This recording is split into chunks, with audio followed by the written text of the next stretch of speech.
पार्टीमध्ये प्रवेश झालेला आहे अशा सर्व सहकाऱ्यांचं स्वागत करण्यासाठी आज इथे संपन्न झालेला पक्षप्रवेश सोहळा आणि या सोहळ्याच्या निमित्तानं मंचावर उपस्थित असणारे आपले नेते सन्माननीय अरुण शेठ भगत साहेब, या ठिकाणी उपस्थित आपले तालुक्याचे अध्यक्ष, आपले उमेदवार भूपेंद्र पाटील, या ठिकाणी उपस्थित सन्माननीय संजय पाटील साहेब, या ठिकाणी उपस्थित असणारे नगरसेवक रवी जोशी, इथं उपस्थित असणारे नेरे जिल्हा परिषद गटाचे आपले उमेदवार आत्माराम बाळू भस्मा, माजी सरपंच अण्णा शेठ, इथं उपस्थित असणारे सर्व सहकारी, सर्व आजी माजी सरपंच सदस्य, उपस्थित असणारे सर्व या विभागातील सर्व नेते, उपस्थित असणारे सर्व सहकारी, सर्व उपस्थित भगिनी आणि सर्व उपस्थित बंधू, मी सगळ्यात आधी ज्यांचा आज भारतीय जनता पार्टीमध्ये प्रवेश झाला त्या सगळ्यांचं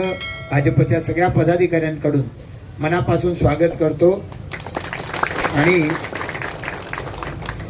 येणाऱ्या 7 तारखेला म्हणजे आज शनिवार, पुढच्या शनिवारी आपल्या भारतीय जनता पार्टीचे या नेरे जिल्हा परिषद विभागाचे आपले 2 उमेदवार, एक नेरे जिल्हा परिषदचे उमेदवार आत्माराम बाळू भस्मा आणि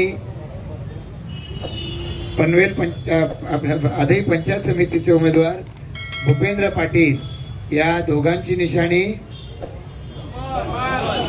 कमळ, दोघांची निशाणी कमळ निशाणी, समोरचं बटन दाबून त्यांना प्रचंड बहुमतानं विजयी करा अशी सगळ्यात आधी आपल्या सगळ्यांना विनंती करतो. या पनवेल तालुक्याचा कोण नावं लिहून घेतोय का पुढं? या पनवेल तालुक्याचा विकास करण्याच्या दृष्टिकोनातून भारतीय जनता पार्टीच्या माध्यमातून आपण सातत्यानं सगळेजण प्रयत्नशील आहोत आणि म्हणूनच आज केवाळे गावामध्ये अण्णाशेठ तुमच्या मार्गदर्शनाखाली ज्यांनी आज भारतीय जनता पार्टीमध्ये प्रवेश केलाय त्या सगळ्यांचं अरुण शेठ आम्ही सगळेच जण स्वागत करतो. आणि हे स्वागत करत असताना वेगवेगळ्या माध्यमातून आपण ज्या वेळेला पक्षप्रवेश करत राहतो, गेल्या आठवड्यात याच ठिकाणी प्रवेश झाला, आज स्वर्गीय तुकाराम पालकर यांचे चिरंजीव या ठिकाणी आले, त्यांचा प्रवेश या ठिकाणी संपन्न होतोय आणि अशाच पद्धतीनं अमर पालकर, रमेश पालकर, दत्ता पालकर आणि सर्व हे पालकर मंडळींनी जो प्रवेश केलेला आहे याच्या बरोबरीनं आदिवासी समाजातली मंडळी प्रवेश करताय. खऱ्या अर्थानं प्रत्येकाच्या मनामध्ये आता भारतीय जनता पार्टी आमचा विकास करू शकते हा विश्वास आपल्या सगळ्यांच्या मनामध्ये निर्माण झालेला आहे. वेगवेगळ्या पद्धतीनं केवळ आश्वासनं देणारी मंडळी ही विरोधी पक्षामध्ये आपण बघतो, खोट्या भूलथापा देणारी मंडळी ही आपण सातत्यानं पाहतो. भारतीय जनता पार्टीनं गेल्या एक 10-15 वर्षामध्ये केलेला विकास आणि त्याच्या समोर आज शेतकरी कामगार पक्ष असेल किंवा उभाटा असेल किंवा हे जे पक्ष आज यायला बघतायत समोर, यांची विकासाची तुलनाच होऊ शकत नाही. पण कुठे ना कुठेतरी लोकांना खोट्या नाट्या गोष्टी सांगायच्या आणि मतदान आपल्या बाजूला वळवून घ्यायचा असा प्रयत्न हा सातत्याने केला जातो. या मतदारसंघाची 2017 साली निवडणूक झालेली होती. 2017 साली निवडणूक झाली. 2017 साली निवडणूक झाल्यावर त्या निवडणुकीमध्ये सुद्धा भूपेंद्र पाटील तुम्ही पंचायत समितीला जिंकलात आणि भारतीय जनता पार्टीच्या उमेदवार जिल्हा परिषदेला जिंकल्या आणि त्याच वेळेला तुमच्या समोर आता जे पंचायत समितीला उभे आहेत यांच्या पत्नीचा पराभव हा त्याच वेळेला झाला. शेका पक्षानं कुठली तरी एक जिल्हा परिषदेमधली एक कमिटी असते जलसंधारण, ती कमिटी काय करते, त्याचं काम काय असतो माहिती नाही. त्या कमिटीवरती 1-2 सदस्य कॉप घेता येतात महाराज, म्हणजे जिल्हा परिषदेवर नाही, त्या कमिटीवरती कॉप घेतात. त्यांनी पाटी लावली जिल्हा परिषद सदस्य, त्यावेळेला ती पाटी लावली. म्हटलं चला गंमत आहे, त्याला समाधान वाटतं त्याच्यातून. आपल्याला जर पाठीवरती खा झाली आणि तिथं आपला हात पोचत नसला तर कशी आपल्याला तगमग होते का, कधी एकदाच खाजू पाठीवरती. तसं जर असं खाजवून त्याची खरूज मिटत असेल तर चांगली असं समजलो आपण. 5 वर्ष संपून गेली, जिल्हा परिषदेची मुदत संपली, यांनी काय पाठी उतरवली नाही. परत आता पंचायत समितीला उभे राहिले तर यांची पाठी आणि यांचा माज दोन्ही येणाऱ्या 7 फेब्रुवारीला इथल्या मतदारांना उतरवायचा आहे आणि त्याच्यासाठी आपल्या सगळ्यांना सज्ज व्हायचंय. इथे सर्वसामान्य लोकांच्या अडीअडचणी सोडवण्यासाठी, सर्वसामान्य लोकांचे प्रश्न सोडवण्यासाठी सातत्यानं भारतीय जनता पार्टीच काम करत आलेली आहे. या परिसरामध्ये नैना प्राधिकरणाच्या माध्यमातून विकास करणार असं सिडकोनं जाहीर केलं. ते जाहीर केल्यावरती या परिसरातल्या लोकांच्या हितासाठी आम्ही सांगत राहिलो की जोपर्यंत शेतकऱ्यांना हा प्रकल्प मान्य होत नाही तोपर्यंत हा नैना प्रकल्प आम्ही होऊ देणार नाही. आणि त्या पद्धतीनंच शेतकऱ्यांना विश्वासात घेतल्याशिवाय काम सुरू करणाऱ्या, कुठलं तरी बांधकाम पाडायला, घर पाडायला येणाऱ्या लोकांना आपण सातत्याने विरोधच केलेला आहे. आणि त्याचबरोबरीनं हा प्रकल्प मात्र लवकर झाला पाहिजे, कारण त्याचे फायदे काही लोकांना पाहिजे. परवाच्या दिवशी वाकडीला एका बैठकीमध्ये होतो, तिथं वाकडीच्या काही कार्यकर्त्यांनी सांगितलं की लवकर लवकर हे चालू झालं पाहिजे. आता विमानाचा आवाज आपण ऐकतोय, म्हणजे विमानं आपल्या डोक्यावरून उडायलाही लागली, तर त्या विमानतळाच्यामुळे या भागामध्ये लोकसंख्या वाढणारच आहे. पण ही लोकसंख्या अशी वाढू नये की ज्याच्यामुळे त्याचं नियोजनच आपल्याला करता येणार नाही. आपल्याकडं महाराष्ट्रामध्ये काही उल्हासनगर पासून काही ठिकाणी अशी झालेली आहेत वस्ती, नुसत्या चाळीत झाल्या, पण त्या चाळींमध्ये जायला रस्ते नाही. आपण आता रस्त्यावरचा वाहनांचा आवाज ऐकतोय. ट्रॅफिक जामचा सामना शनिवार रविवार सुट्टीच्या दिवशी मोठ्या प्रमाणात आपल्याला करायला लागतो. वाहतुकीची कोंडी होते. तसं तिथे वाहतुकीची कोंडी होणं, तसं तिथे पिण्याचं पाणी न मिळणं, सांडपाणी कोणाच्या तरी शेतात सोडणं, हे प्रकार सर्रास त्या ठिकाणी होत आहेत. आपल्याकडे पण काही प्रमाणात व्हायला लागले. आणि मग या परिसरामध्ये रस्ते, गटार, पाणी यासारख्या सुविधा असल्या पाहिजेत, ही गरज तर आपल्याला दिसतेय. पण ती गरज भागवणारी सिडको नैना हे आमच्या डोक्यावर काहीतरी मारत असेल, आमच्या घरावर आमचा प्लॉट टाकून आमचं घर त्या ठिकाणी जर उद्ध्वस्त करणार असेल तर अशी नैना आपल्याला नको. ही सुद्धा भूमिका भारतीय जनता पार्टीनं सातत्याने घेतली. शेका पक्ष असेल किंवा काही लोकांनी खोट्या पद्धतीचे मोर्चे काढायचा प्रयत्न केले आणि मोर्चे काढून लोकांची सहानुभूती मिळवण्याचा प्रयत्न केला. नैनाचे विरोधक ते आहेत, नैना नकोच असं सांगत होते. आणि जेव्हा त्यांचे नेते, त्यांच्या पक्षाचे जे सरचिटणीस आहेत अलिबागवाले, ते ज्यावेळेला इथं कोकण भवनला मिटिंगला आले, ते कोकण भवनला मिटिंगला आल्यानंतर त्यांनी नैना चालेल म्हणून सांगून टाकलं, फक्त 2-4 गोष्टी आमच्या ऐका, बाकी नैनाच्या बाबतीत आमचा प्रॉब्लेम नाही.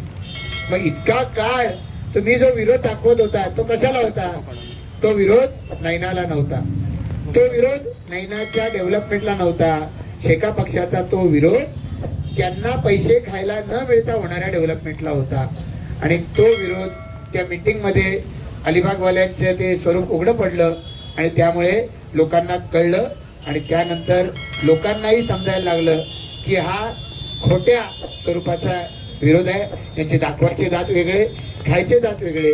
भारतीय जनता पार्टीनं मात्र सातत्यानं लोकांच्या हिताचीच भूमिका ही घेतलेली आहे.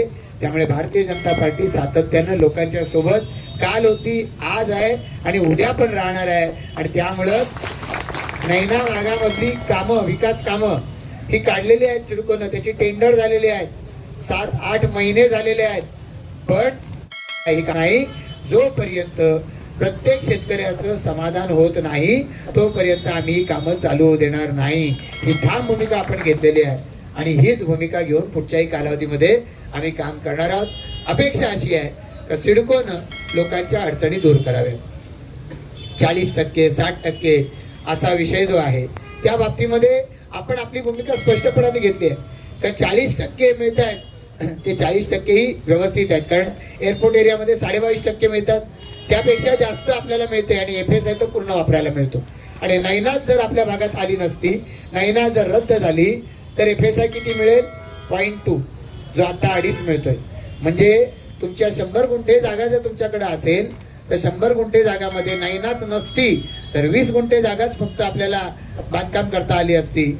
आज या ठिकाणी पूर्वीची जी तुमची नैना स्कीम होती पहिले आणलेली, ज्याच्यात 60% शेतकऱ्याला जागा मिळणार होती, जागा 60% मिळाली असती, म्हणजे 100 गुंठ्यांमध्ये 60 गुंठे जागा मिळाली असती, पण बांधकाम किती करता आलं असतं? तर बांधकाम मात्र तुम्हाला त्याच्यामध्ये जेवढं तुमचं FSI आहे तेवढंच त्या ठिकाणी तुम्हाला या ठिकाणी जेवढं क्षेत्रफळ आहे तुमचं त्याच्या 0.2 इतकंच तुम्हाला त्याला बांधकाम करायला मिळालं असतं. मात्र ज्या वेळेला 40% जागा देतात तुम्हाला आणि 60% ते घेतात, त्याच्यातून रस्त्यापासून बाकीच्या सुविधा देणार ते सांगतात, त्यावेळेला या भागामध्ये आपल्याला 40 तुमच्या एरियामध्ये तुम्हाला 100 बांधकाम करता येईल, म्हणजे आपलं कुठल्याही पद्धतीचं नुकसान नाही, वर उलटा फायदा होतो. अशा पद्धतीची व्यवस्था या TP स्कीम मध्ये आलेल्या असल्यामुळे टाउन प्लॅनिंग स्कीम मध्ये आपण त्याला मान्यता दिलेली आहे. पण ही मान्यता देताना बरेचसे प्लॉट त्यांचे गावठाणाच्या लगतच्या घरांवरती टाकले गेले. हे जेव्हा लक्षात आलं तेव्हापासून आपण सांगितलं का हे जोपर्यंत बदलत नाही किंवा याच्यामध्ये घर तुटणार नाही याची खात्री दिली जात नाही तोपर्यंत आम्ही तुम्हाला याची अंमलबजावणी करू दिली जाणार नाही. आणि म्हणूनच 8 महिने ही सगळी कामं तशीच्या तशी थांबलेली आहेत. आता शिरतोनं या सगळ्या परिसरातल्या TP स्कीम मध्ये येणाऱ्या गावांच्या बैठका घेतलेल्या आहेत आणि हे घरं तुटणार नाहीत याची खात्री आता द्यायला सुरुवात केलेली आहे.